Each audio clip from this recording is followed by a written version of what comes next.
I start off by saying I am not an academic historian. You're probably glad of that. But I do have a considerable interest in Patrick for a whole variety of reasons. And over the last 30 or so years, I've spent quite a bit of time off and on thinking about the subject. I put up a title there on the screen, Patrick, Apostle of Ulster, Ulster Scottish Saint. Now, in 1997, I wrote a little booklet about Patrick called Patrick, Apostle of Ulster. That's the first part of the title. And then just recently there, a friend of mine, Mark Thompson, produced a little booklet called Patrick, Ulster Scottish Saint, which he took one particular aspect of the story a bit further. And I think maybe having written the first booklet in 1997, it's time it got a revision and an update. But I want just to share with you a couple of things today. If I say St. Patrick and St. Patrick's Day, what do people know about St. Patrick? What do people think about St. Patrick? What do people think about St. Patrick's Day? I was interested this morning watching a news programme, and there were two presenters. I'll not name them. One was from Ireland and one was of Irish descent. And they started off by a discussion in which they concluded that, or at least they thought that, Patrick had come from Turkey. And then after a while they suddenly said, oh, maybe that's St. George. And I thought to myself, if you're people of Irish descent or from Ireland who haven't got it clear as to where he came from, at least broadly, there's need for a bit of thinking about it. And of course, when you come to St. Patrick's Day, there it is. St. Patrick's Day, two things crop up in my mind always. Green beer in America and people dressing up in green. I was over a few years ago in Chicago, and the river in Chicago is dyed green on St. Patrick's Day. It's not the only place in America. And a lot of the things that are popularly associated with St. Patrick's Day are really of American origin. They're not actually from here. They're later imports from across the Atlantic. But that's the sort of image that you have generally for a lot of people about what St. Patrick's Day is. And then that is a depiction of Patrick. Now, there's a little shop in Belfast in Chapel Lane, just opposite St. Mary's Church. And I bought that card in there many years ago. On one side, which is the front there, you had this depiction of Patrick, and on the other side there was a prayer. And I thought when I looked at it, it was the best depiction in terms of traditional depictions that I'd ever come across. You'll see similar things, and that's a medieval version. You can see there Patrick with a mitre, ecclesiastical vestments, a crozier, and in below his feet there, a snake. So that goes back 1,000 years or so. But going back to that one, that is fairly typical of what you see outside a number of churches or in books and publications and so on. And I want to start off by just saying that in truth, my point would be that almost everything that's in that depiction is untrue. First thing is, Patrick didn't wear a bishop's mitre. There's no doubt about that, because the mitre, as it's depicted there, wasn't invented until hundreds of years after Patrick's time. He didn't wear ecclesiastical vestments like that, because they come later, much later. He didn't drive the snakes out of Ireland. That's a much later addition. And if you look at the picture there, whilst there is quite a bit of blue on his vestment, the dominant colour is green. And the greening of Patrick is really an 18th century thing. Much that is popularly believed about Patrick is simply, if I dare say it, fictional. So what are the real facts about Patrick? If we deal with the fictions and set those aside, and of course we know there never were snakes in Ireland, but there is a message you can learn from the story. If those things aren't true, what do we know about Patrick? Well, all the evidence suggests that, contrary to what they were saying on the radio this morning, it wasn't from Turkey that he came, it was in fact from somewhere in Britain. As to where it was in Britain, I'll return to. We know also that he was the son of a British churchman and the grandson of a British churchman. That he was captured by raiders and spent 6 years as a slave in Ulster. There he was converted, and later he escaped back to his home and family. Some years after that, he heard the call of God to come across to the island of Ireland and preach the gospel. His ministry, the extent of it is disputed, but my suggestion would be that it covered the length and breadth of the northern part of the island, essentially the length and breadth of Ulster, and through his preaching many people became Christians. Churches were built, men of God were ordained to minister in those churches, and that's why I use the word apostle. In the early church, apostles were people who went from place to place, testifying of their faith and establishing churches. And he, in a sense, was the apostle who brought the Christian faith to this part of Ireland. Now, we're fortunate in the case of Patrick, as opposed to many other people, because we have good sources of information and reliable sources about him. There are 2 documents that Patrick wrote. One was called a letter, or described as a letter, and the other was his confession. And if you look at those 2 documents, the antiquarian, if I can call him that, Sir Samuel Ferguson, said they were the oldest documents in British history. So we have 2 authentic, reliable documents. Not what somebody said about Patrick, but what Patrick said about himself. And the authenticity of those sources is pretty much unquestioned. In them, he tells us a bit about himself in passing, but I often think of it a bit like a jigsaw. It's a 1,000-piece jigsaw and you've only got 500 pieces. Because you're trying to fit the bits together in Patrick's narratives to make a picture, and there are so many gaps. You learn a certain amount from what he wrote, but he wasn't setting down to tell his life story. It wasn't a biography or an autobiography he was writing. They were 2 documents he wrote with a particular purpose. And so you have to pick the bits out here, there, and try and fit them together to make the whole. So we'll be able to conclude certain things about him, but there are other things we don't have an answer to. The other thing, of course, about things that he wrote himself is this. When you write, there's something of you that comes through in the story, in the telling. Not just the bare facts of I went here, I went there, I did this. It's how you tell it. The way that you tell the story tells us a lot about yourself as well. The 2 things that Patrick wrote were, he wrote, first of all, a letter. The letter was the first and the shorter of the 2 documents. And it was a letter written to a man called Coroticus.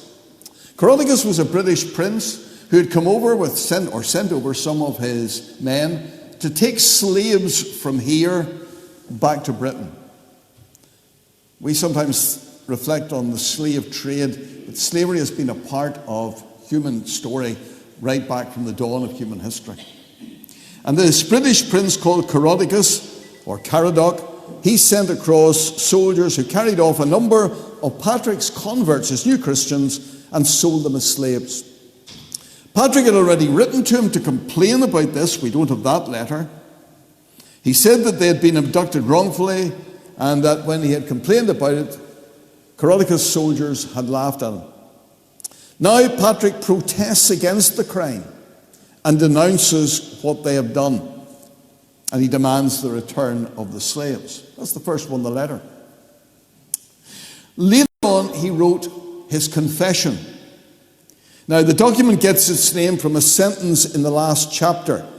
And he says in it, "This is my confession before I die." Now, what he was confessing or telling in the document was this. Clearly, Patrick had been criticised.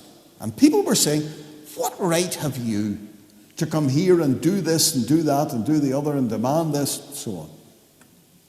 And in the confession, it seems that he was responding to that criticism of his mission, and he defends his mission. And this confession was addressed to some British churchmen. Patrick affirms that he was chosen by God to do his work, although he says he was unworthy and uneducated. Now, when we actually look at what he wrote, it's pretty clear he wasn't uneducated, but I think he was genuinely modest. He was a genuinely modest man who thought of himself not in any way highly. He also expresses his praise and thanks to God who called him to the work. It's got about 62 short paragraphs in it. We'll see a few of them later on, but there are many, many gaps. It's a sort of disconnected narrative. So with those two documents, it's impossible to reconstruct a detailed life of Patrick, but we can get an outline. The thing about those two documents is this. There's nothing at all in them that would be different from what you might hear on a Sunday morning in Draperstown Presbyterian Church. And there's nothing in them of the sort of miraculous stories that are often later attributed to Patrick. What happened, unfortunately, was this, that several hundred years after Patrick's time, people started to write biographies of Patrick. And you and I know only too well how much a story improves with the telling. Particularly social media today, we're well aware of it. Somebody puts up a post that somebody hit somebody, and by the end of it, the Third World War has started. Because people always add to something. Tell it at the start of the street, by number 28, different story. The first of those, and I apologise to any Irish speakers here because my pronunciations of the Irish names may be somewhat askew. But anyway, Tirahon was one of the first people to write a little biography of Patrick. He wrote a memoir of Patrick. And the problem is, when he wrote his, you get a lot of this new stuff that he had added. In 200 years or so, a lot had been added.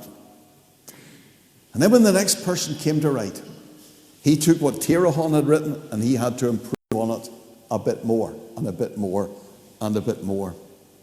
And so as you go through these things, all these different later biographies, the stories improve. Now, you get stories about Patrick and some of them like this. Patrick was out one day and he felt he was in need of a bath. And the water was very cold. So Patrick put his hand down into the water, and miraculously the water heated up like an immersion heater, and Patrick had a nice warm bath. I don't think so. Another occasion, he's out looking for some horses, and it's at night time. And it says that he just held his hand up, and out of his fingers there shone like torchlights. And he was able to find. Now, those are just two of hundreds and hundreds of stories that were manufactured later. Why did people write these? There was Tirahon, there was Murahu, a whole series of them. Well, they were generally located in different parts of the island. And if you were the bishop or a senior churchman in a particular area, you wanted your church to thrive. And if you could show that your church had been founded by Patrick or visited by Patrick, you were on a winner. Because people would then come. It had a special status. Patrick founded it. Patrick was here. And so, one after another in different places, they amplified the story and they associated with their locality. So if you find somebody who's writing one from Galway, Patrick will have been the length and breadth of Galway. That's how it is. Now, I often think about all these places he's supposed to have visited. He was a little boy my father was taking me along the shore road in North Belfast, we always made a point of passing the bottom of Fort William Park. And there's a little parish church up on the hill there, and then in below it there's a sandstone cliff face. And the water seeped out, and at the bottom of it there was a little well. And he always told me, that's where King William watered his horse when he was coming from Carrickfergus to Belfast. And I believed it. And then I began to think, well, we went to the bottom of the Lisburn Road, and there's a wee park there, and he's supposed to have stopped there with his horse. If he stopped at all the places he was supposed to have stopped at, he'd never have made the Battle of the Boyne. He'd have missed it. Because so many people always want. My father was so proud of the fact, William watered his horse not far from where we live. It's that story, it's that sense. And in every tradition, in every country, it's a similar sort of thing.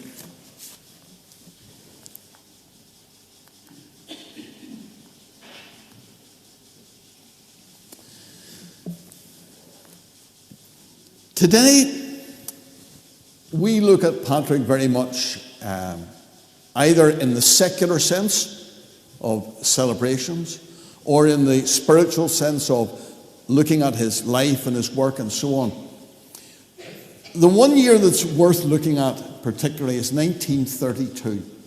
Because Patrick is supposed, the original date for him arriving here, 432 AD. And in 1932, 1500 years after his arrival, there was a tremendous amount of interest here in Patrick. Now, I'll show you them later on, some pictures from that era. But that's one of the things. In St Anne's Cathedral in Belfast, you'll see there the depiction of Patrick. Interestingly enough, what do you see in below Patrick's feet there is a St Andrew's cross. Now, this was the Church of Ireland, but they put a St Andrew's cross onto that. It's a really beautiful mosaic. It's simpler than the other one that we saw, the other depiction that we saw, but nevertheless fairly elaborate. And you see a picture of him there also holding up a shamrock. And I'll come back to the shamrock later on, but it's another of those things that's a much later creation. So there's Patrick depicted at that time, 1932. Church of Ireland did that. The Church of Ireland marked the occasion by building a church at Saul as well. A little rather nice stone church there at Saul. And the Roman Catholic Church, they erected a statue of Patrick on the hill next to Saul. The Presbyterians had an event which I'll come to in a moment, if I can find it. I'm jumping ahead here because I wanted to get a particular picture. It's I shouldn't have started this. There it is. Ireland's Scottish saint. They brought over a lecturer from the Church of Scotland, Presbyterians.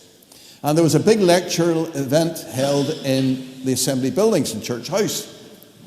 And the moderator was there and so on. And that's a newspaper report of the event in 1932. Now, I don't go into them all, but the Baptists were publishing about Patrick. They were convinced he was a Baptist. The Congregationalists were doing it because they were convinced he was a Congregationalist. Presbyterians were sure and certain he was a Presbyterian. And Methodists were certain, even though John Wesley hadn't arrived on the scene, that he would have been a Methodist. Everybody was claiming him. Books were published at great length, hundreds of pages, to prove he was one of us. Everybody was laying claim to Patrick. Now I'm going to jump back here just to... Those will become clear in a moment. Right, Patrick's confession as we have it.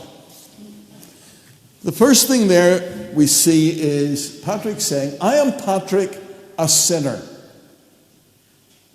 most unlearned, the least of all the faithful, and utterly despised by many.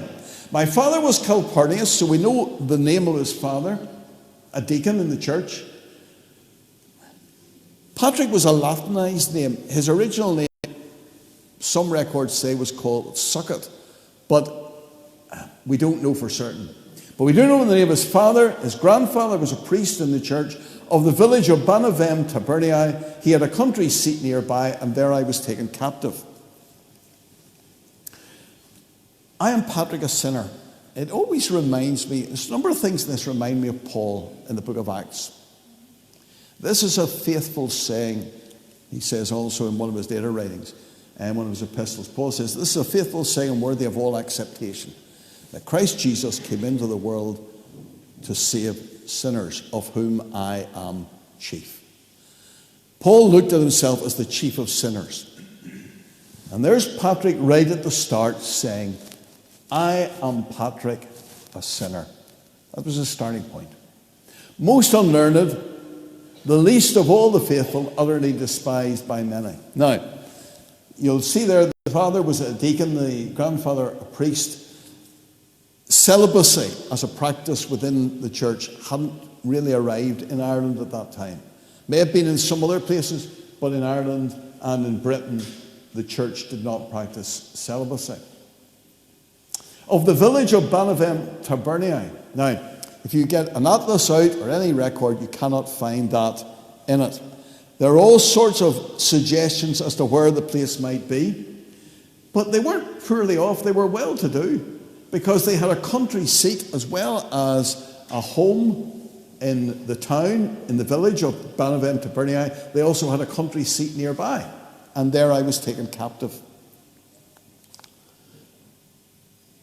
I'm suggesting to you that the village, while it doesn't appear on a map, was somewhere on the west coast of Scotland. And I say it for this reason. It's an interesting little map that, if you look there, it doesn't say, between Ulster and Scotland, it doesn't say anywhere on that map, it's an old one, it doesn't say North Channel or Irish Sea. It calls the sea St. Patrick's Channel. That was quite interesting. And of course, if you were bringing slaves from here across in either direction, well, would you go from here or from anywhere else in Ulster? Would you go to Cornwall to look for slaves? Unlikely. Would you go to Kent or Surrey? Would you go off to France to look for slaves? No, you'll go straight across, the nearest point. Because in those days, travel by sea was much easier than travel by land, and you could get across from one side of St. Patrick's Channel to the other side in half a day. Half a day across, capture the slaves, bring them back again, and it was all over in a day. And bearing in mind, they travelled in very simple little boats, the coracles, very lightweight boats, small, able to hold a dozen people or so. And we're told that on this occasion there were many people brought as slaves. So Patrick would have been brought from somewhere across. Now, you can see there Port Patrick. If you're travelling from the ferry terminus on the Scottish side across to Dumfries, you pass, I think it's Kilpatrick or Kilpatrick, and Old Kilpatrick. And there are several of these Kilpatricks and Kirkpatricks across that area of Scotland. In fact, travel across in both directions in half a day was common right through even into the 17th century and later. If you lived on the east coast, anywhere near Larne or Glenarm, and you had animals to sell, you didn't bring them over the hill, climb them over the mountain there, the Antrim Plateau. You put them in a boat and you took them across and sold them at the market on the Scottish side. So Patrick probably came from Scotland on that basis. I have a few copies with me here of that booklet, Patrick Ulster Scottish Saint. They're free, so the first half dozen of you can have them. I should have brought more. But anyway, it's useful because he goes into a lot of detail on that. Patrick then was brought as a slave. There it is. That was just another map with the same thing, short distance between. Now, if you go straight across, some people will argue that it's north of Hadrian's Wall. So it couldn't have been a Roman British family, as we understand they were. So how is it that it was north of Hadrian's Wall? Well, Hadrian's Wall was begun in AD 122. Further north was the Antonine Wall, much simpler and cruder in construction. And that was really as far as the Roman Empire ever reached. They got up as far as the Antonine Wall, which ends at Dumbarton on the west side. And there's a strong case to be made that it was from around that region that Patrick was brought across to Ulster. Now, he was brought up there in a very comfortable background and then taken as a slave to Ireland. That's Dumbarton Rock. That's the extent of the Roman Empire, very much around the Mediterranean, stretching across into Spain and France, up into the British Isles, and at various times, it's not an accurate map necessarily, but it gives you an indication of it, because the sea was easier for travel than land. There you see Patrick's home in Britain, just a line drawing, sort of Roman villa that he would have lived in with his family. That's the event there in the assembly buildings. Here's what Patrick says about being taken captive. I was then about 16 years of age. I did not know the true God. I was taken away into captivity in Ireland with many thousands of people, and deservedly so, because we turned away from God and did not keep his commandments and did not obey our priests who used to remind us of our salvation. That tells you a lot about Patrick. He was taken as a captive, as a slave, when he was 16 years of age. And he says, although he had been brought up in a Christian home, his father and his grandfather were Christians, it says I did not know the true God. He had no personal relationship with God. He says, we were taken captive, and deservedly so. That's interesting. Because we turned away from God and did not keep his commandments. Patrick looked on his enslavement as a judgment on the life that he had been living. He didn't blame God for being taken as a slave. And as we'll see later on, it was hugely important that he had been taken as a slave to here, because it was a preparatory period for his later work. One of the things you find with some people is that they're very keen to blame God for everything. Something bad happens. Why did God let it happen? God gets the blame. But I can think of a number of people who had difficult experiences, but actually thanked God in the end for them. So, Bunyan ended up in prison for preaching in the open air. And he says, I would not have been able to write Pilgrim's Progress if I hadn't had that time. Great hymn writer, Fanny Crosby, Blessed Assurance, Jesus is Mine. Many other great hymns, 5,000 hymns or so. Fanny Crosby was blind from she was a tiny little baby. And she thanked God for being blind, because she said, if I had been sighted, I would have been caught up in all the affairs of life, and I would not have been able to devote myself in the way that I was to writing those hymns. A bit like Patrick. Patrick looked back and thanked God for the fact that he had been enslaved and said, yes, I have no cause for complaint.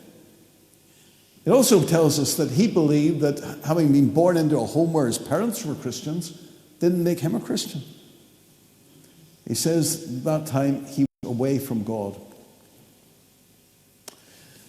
He was brought here as a slave and taken up to an owner, he was sold, who lived near Slemish. Patrick worked for a man named Milko who lived at Skerry, and Slemish is about 5 miles from Skerry across the River Braid. Now, it looks lovely on the tourist board pictures. Whether it's during the day, in the summer time there, or whether it's in the middle of winter clothed in snow, it's still very nice looking. But can you imagine spending 6 years up there on the mountainside, probably the lower slopes most of the time, But nevertheless, up there on a mountain in the middle of winter, freezing cold, amongst people whom you had to work for, you were enslaved to, you had no opportunity of going away, you weren't going to see your family, your friends, your comforts of your home ever again, you thought.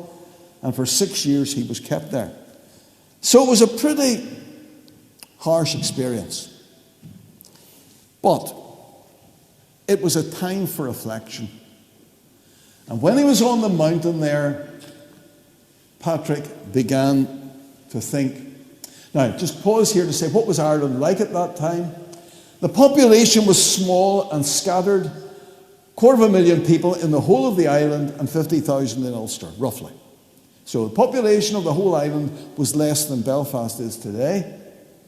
And the population in Ulster, 50,000, about a fifth of the 250, and a town. It wasn't a single country as we would understand that today.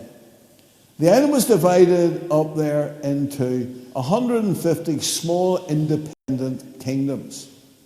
Now they did group together to a certain extent, and hence you got provinces like Ulster and Munster and Leinster and Connaught. At one time there were 5 provinces, but there was no High King of Ireland. So the stories about Patrick being taken to Tara to meet the High King of Ireland, no, that's just not true. The High King of Ireland came much later. But it was just a series of small independent kingdoms, in one of which Patrick resided for 6 years. People whom he came amongst, well, much of the island was covered with forests and bogs. There were wild animals. People lived in ring forts and on crannogs and lakes. And their religion was Druidism, so you had people there worshipping particularly rivers, waters, wells, the sun, the moon, and so on. On the mountain, as Patrick thought and reflected, it says there, he watched over me. He says, God watched over me before I knew him. He says, I didn't know God, but he was still watching over me. And before I learned sense or even distinguish between good and evil, and he protected me and consoled me as a father would his son. And eventually on the mountain, Patrick remembered what he had learned as a child, and he knelt down on the mountainside there beside the animals and prayed and sought the Lord Jesus Christ as his Saviour. He was converted on the mountain. And then, sometime later, we don't know how long precisely, one night in a dream, Patrick heard a voice saying, "It is well that you fast, soon you will go to your own country again.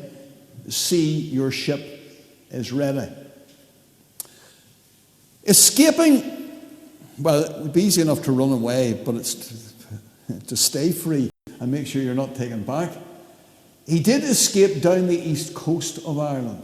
It's almost certain he went down to about Wicklow, where he boarded a ship and escaped. Difficult thing, because there were only 5 roads in Ireland at that time. There's a road from the top, from about Dunseverick all the way down the island.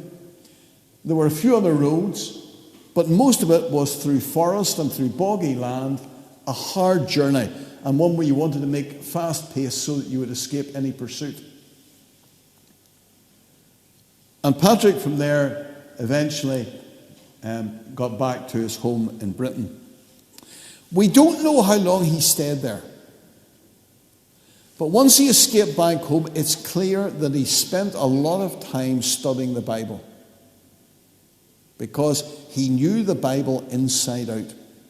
Patrick spent a lot of time studying the Bible there in Britain somewhere. And eventually, after a number of years, he received a call from God again.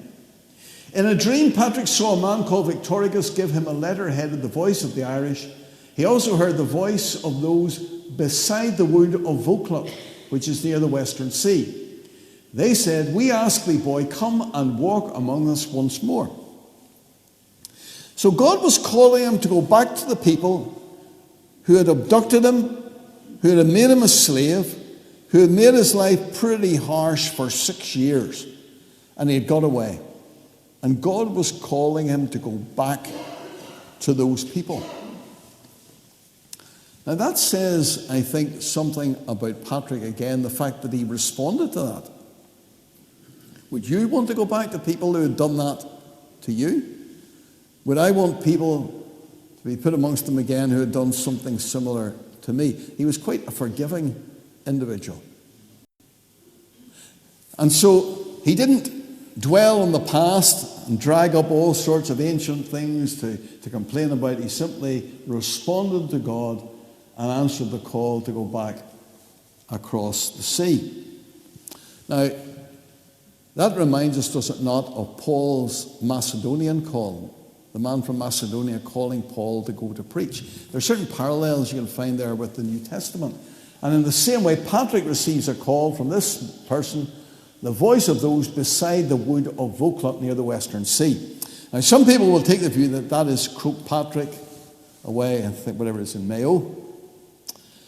But it doesn't quite work out like that. What does the wood of Vauclont? Again, a bit like another one, you won't find it in an atlas. But the best authority, I think, on this, and the best explanation, was given about 100 years ago by a man called, and I've pronounced the name wrong, I think it's Ian or Owen McNeill. He was the man he was a Gaelic scholar, a professor of Irish language, and he was the person who was the inspirer of the Irish Volunteer Force and various things. He was a nationalist and a Gaelic scholar.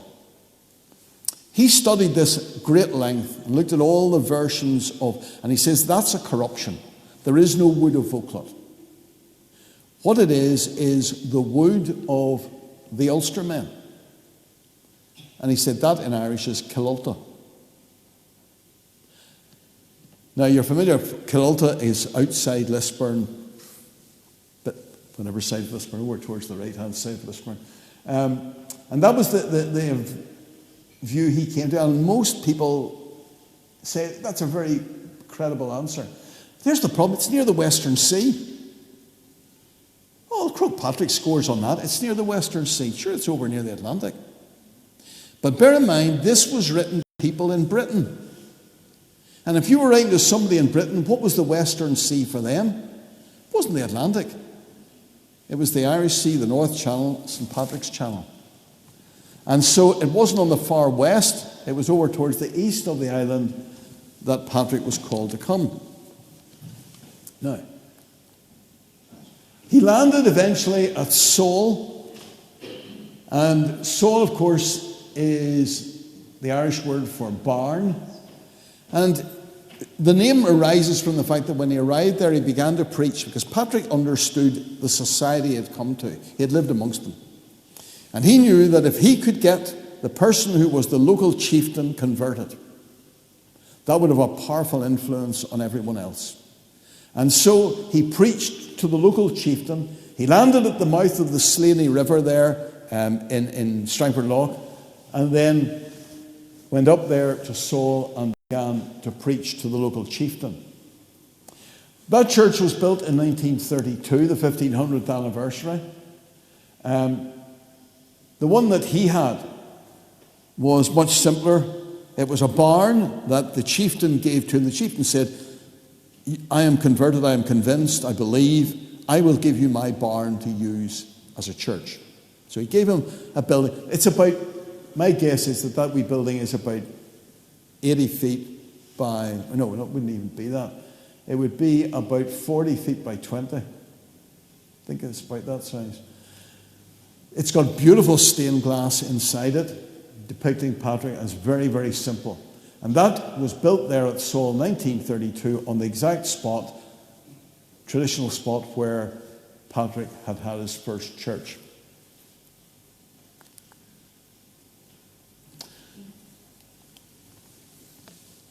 The question that I touched on earlier about where Patrick ministered, having converted the people in that little kingdom, he would move on to another and another and another, and eventually he would have covered a huge area.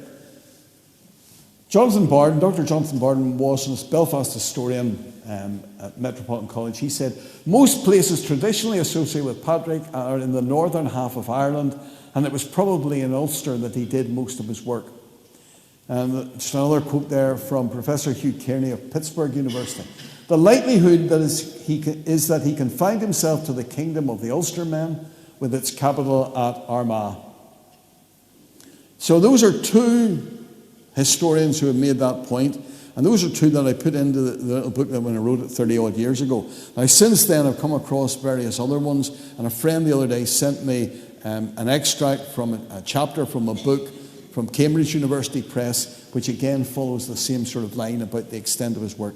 The taking of the message to the rest of the island came later, when the next generation, the converts of Patrick, took the message then on to the rest of the island, and then eventually through Columba across to Scotland.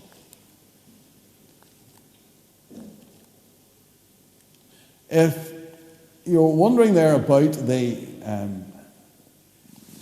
Armagh and the significance of Ulster at that time, there are the remains still of something called the Black Pig's Dyke, which ran from Carlingford Bay in the east there to Donegal Bay in the west. If anybody is in Scarva on any occasion, you can see parts of it still near Scarva, and there are bits and pieces along the way. It was a sort of primitive wall that was built to delineate between the north and the south of the island. And that was around the time, that was the distinction in the time of Patrick. The Black Pig was the story of, it was the myth that a pig with two big tusks ran across the island, and the tusks carved out the two channels, and the soil was piled up in the middle, and that's how they got the wall. That's Patrick. But that's just the point about Ulster's separateness, if you like, at that time. Patrick's preaching, and that's really what I want to concentrate on, because I think a number of other points that you might want to raise will probably come up in the questions. So, Patrick's message, and what do we know about his preaching? That's the window in the little church at Saul. The thing he's holding in his hand there is the Bible. None of the vestments, but the Bible is right to the fore. He's holding that out there, and it's very clear. Patrick's faith was very Bible-based. He knew the Bible intimately. And if I put up, hopefully, the next one. Where's this not? Ah, there it is. Yeah. Patrick and the Bible. That's a page from his confession. It's only 4 paragraphs or so out of something that had 60-odd paragraphs in it. But somebody's gone through it and they've highlighted, by putting into italics, all the quotes that are from the Bible. And if you look at the bottom, there are 12 of them, nearly all from the New Testament. And those are verses that he incorporated into what he wrote. And I think of Patrick as a bit like a sponge. He had absorbed so much of the Bible that when he sat down to write, it just poured out of him. The water would pour out of a sponge. You squeeze it, the water pours out because it's in there. And it was, his mind was so full of scripture that he quoted it the way that other writers are quoted. He quoted the Bible again and again and again. And 12 verses in one page shows that his faith was very clearly a biblical faith. It was also a Trinitarian faith. I should just say there, he either refers to or quotes from the Old Testament 47 times and 132 times from the New Testament, and quotes nearly all of the books in the New Testament. It was a Trinitarian faith. He says, "There is no other God, nor was there ever in times past, nor shall be hereafter, except God the Father unbegotten, without beginning. His Son Jesus Christ, whom we affirm verily to have existed with the Father before the creation of the world, and he shed on us abundantly the Holy Ghost. And these we adore as one God in the Trinity of the holy name." Later on, he speaks about the Trinity as his rule of faith. So his faith was Trinitarian. It was a Christ-centered faith. Christ's name crops up, and his devotion to Christ as the one mediator between God and man is obvious. Christ is always at the center of Patrick's message. It was a message of salvation. He preached about sin and salvation. As I said earlier, his starting point was, I'm Patrick, a sinner. Although he had been brought up in a Christian home, he had only come to saving faith, a personal saving faith, as a young man. And when he's speaking about his converts, he describes them as his people, God's people, whom he purchased. So it's the idea of Calvary as a work of redemption. Patrick thought much about the cross. He thought much about heaven and hell. And I suppose I could say that many of the things that, in fact, everything that he sought to teach is just biblical, basic Christianity. The same things I learned in Sunday school, the same things I hear in a church service, it was a simple biblical faith. Things that are added on in later years, in some denominations, no, you don't find any of those in Patrick's writings. It's simple gospel preaching.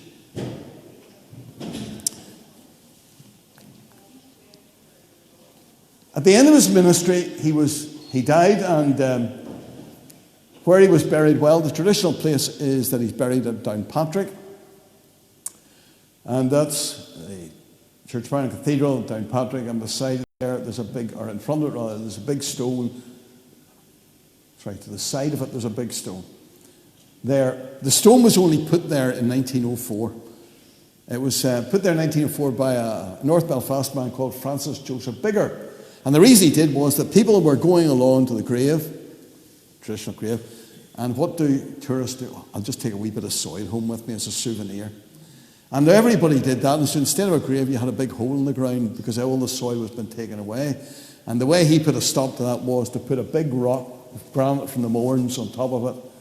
And somebody has since then added the name Patrick on top of it, but the stone and the inscription are 20th century. Some people argue he was buried in Downpatrick. Some people will say he died at Saul and was buried in Downpatrick. The people in Armagh always argued that he was buried at Armagh.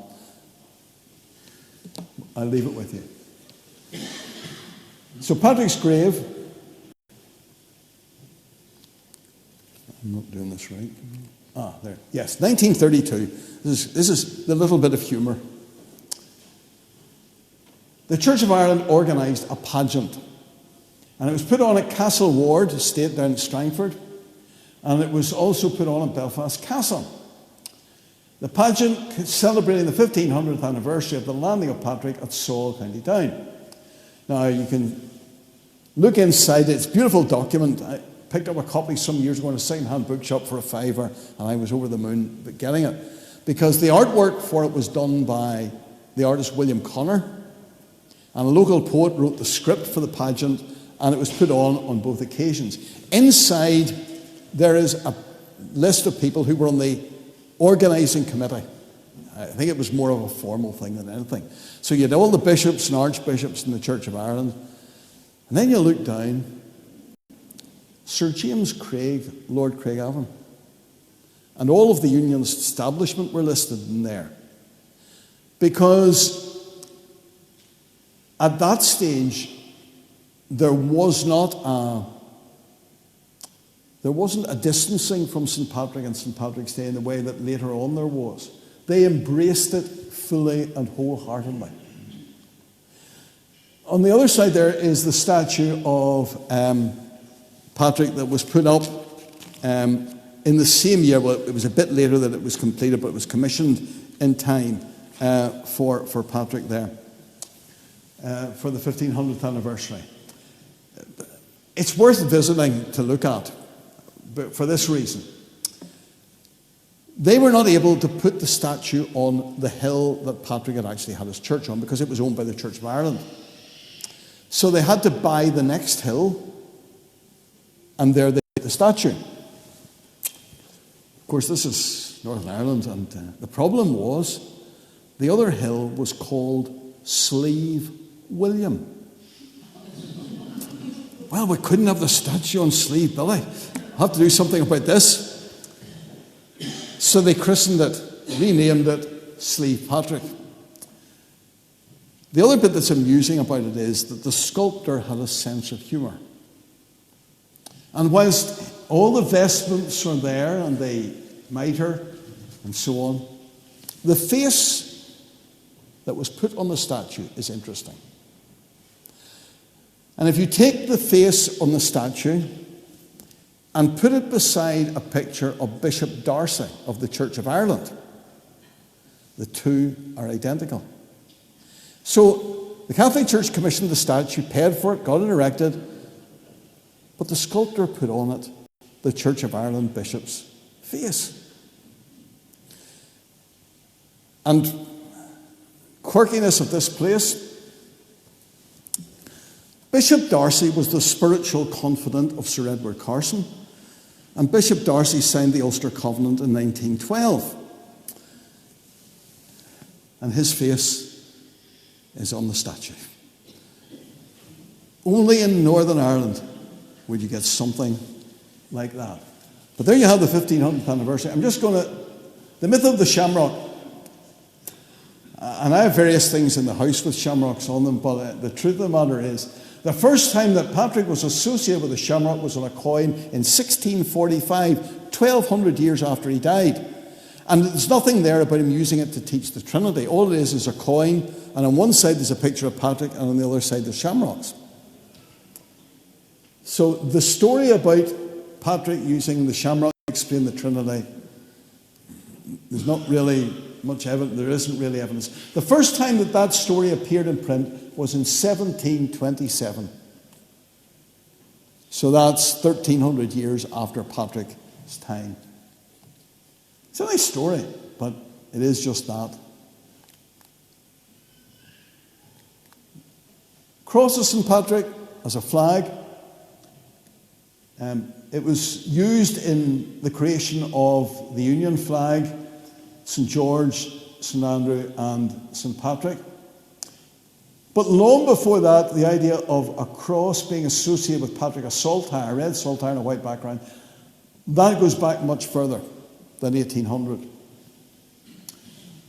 St. Patrick, strictly speaking, shouldn't have a cross because he wasn't martyred, and it's only martyrs that should have a cross. But anyhow, there was a saltire on the arms of Trinity College in 1612, and it was dedicated to Patrick. It appears on the seal of the old Dean and Chapter of Armagh Cathedral. It was used by the Catholic Confederates in 1644, and it was incorporated into the arms of the Order of St. Patrick in 1783. So all this is a history that goes back long before the Union flag. And if I thought I had it there, no, I hadn't. One other thing is this. Thought I had a picture of it. There's the story there about the name Patrick. We often make jokes, Paddy Irishman, Paddy Englishman, Paddy Scotsman, and all that. And we tend to think of the name Patrick as being associated with Ireland. Patrick, in fact, as a name, only appears really in Ireland at the plantation. It was a common name in Scotland before that, but not here. First martyr in the Reformation in Scotland was Patrick Hamilton. And the name was widely used, and it was brought here by Scottish settlers and widely used. It only became common in the rest of Ireland after the Glorious Revolution, and it was actually in honour of Patrick Sarsfield, who was one of the Jacobite commanders. So the name, and there's a man called O'Donovan who was a Gaelic scholar who helped with the Ordnance surveys in the 1830s. And he makes the point that as a name, a common name, it wasn't in any way used here until about 150 years ago. So he's putting it back to the time of the plantation. Now, I've covered all the bits that I wanted to. I've gone way over my time, and I apologise for that. But if there are any questions, I'd be happy to do my best and give you an answer if I can.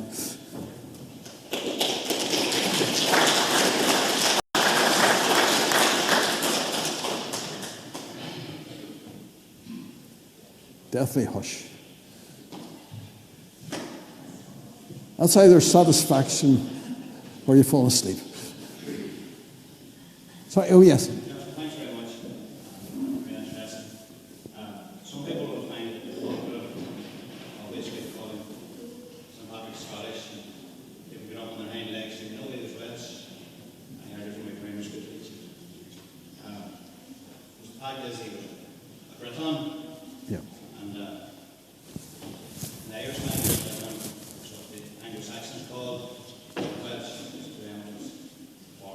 been there before they came along. So I suppose we can say that even if it was Southern Scotland, and that might have been regarded as being the Greater Wales, the Old North.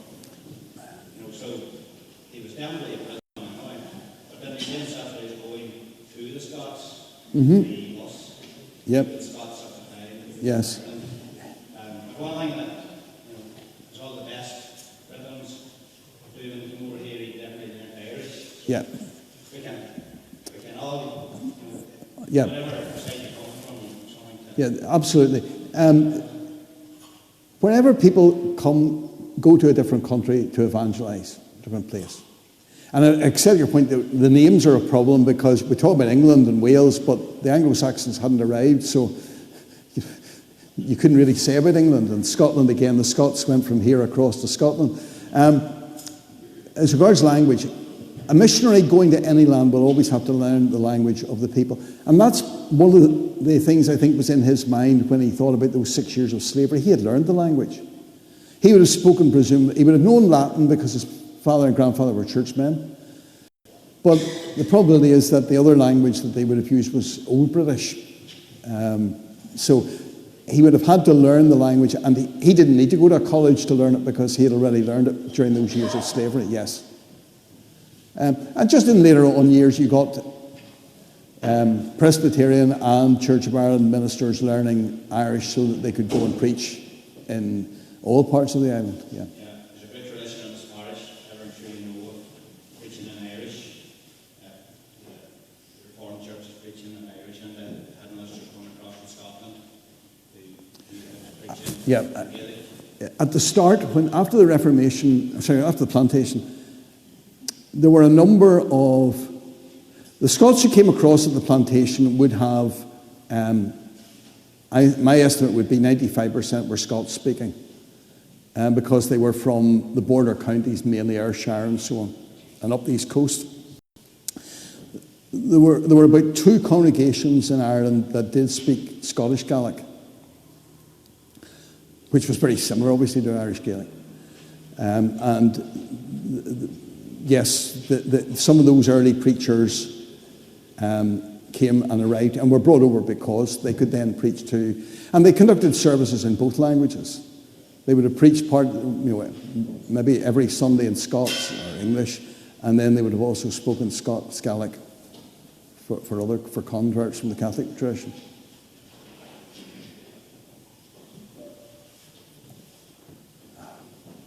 Yes?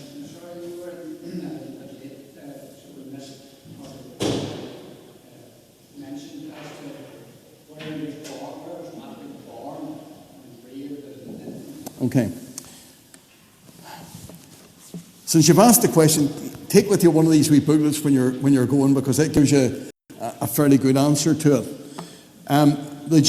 My view is that it was on the west coast of Britain that he was taken from, that it was up around Dumbarton, because the Roman Empire did reach up to that point.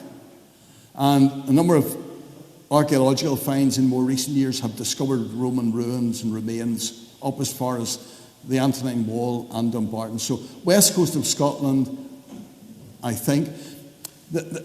I've just gone back, pick on your other gentleman's point there about Wales.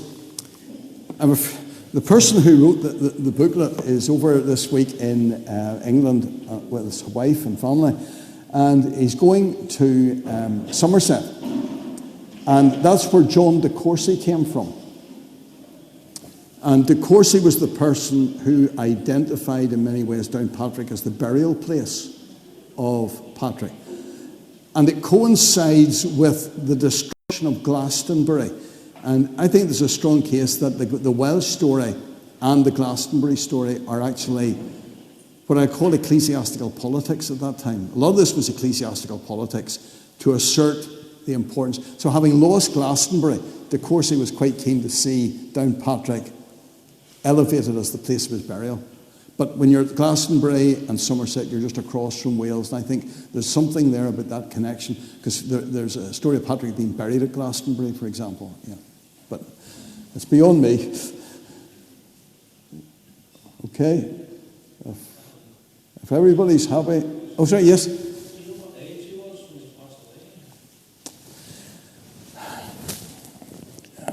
there are various estimates. He must have lived to a good age, because he spent about 30 years or so evangelizing. Now, these dates, 432 traditional, 461, and there's another date that's quoted by some people for his death. And there are two different chronologies that have been created, an older and a younger one, because it depends on where you start. Nobody knows. But he must have lived to a fair age, because he was 16 when he was taken into slavery, 22 when he escaped. There's a big gap there. And then 30 more years. So you're probably talking about, an old boy like myself.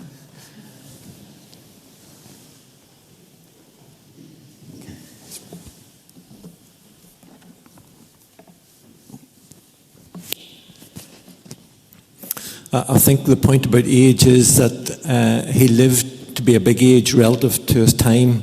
If you're into your 70s in that era, it was a long time. Nelson, thank you very much for your presentation to us. And just, folks, if you'd like to give him a round of applause, just in appreciating that.